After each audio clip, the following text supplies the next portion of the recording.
আজ নিয়ে প্রায় 5 দিন জিম যাইনি।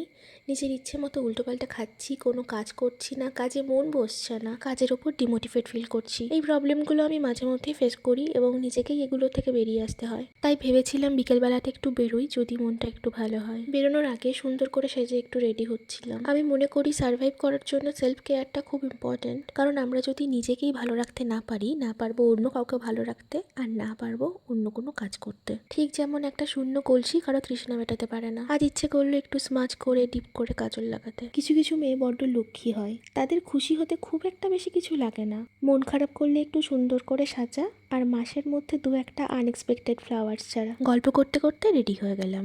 মাঝে মধ্যে নিজেকে বড্ড সুখী মানুষ মনে হয়, কারণ মন তো সবারই খারাপ হয়, কিন্তু আমার মতো কজন আছে যাদের একটু সেজেগুজে বাইরে বেরিয়ে 1 কাপ চা খেয়ে বাড়ি ফিরে ঘুন্টুকে একটু আদর করলে মন ভালো হয়ে যায়। আসলে সুখ জিনিসটাই এইরকম, আমরা যদি নিজের মনে বিশ্বাস করি যেটুকু আছে তাই দিয়েই ভালো আছি, তাহলে কিন্তু সত্যি ভালো থাকা যায়, ঠিক যেভাবে আমি ভালো আছি। আর এটাই হলো ভালো থাকার মূল মন্ত্র।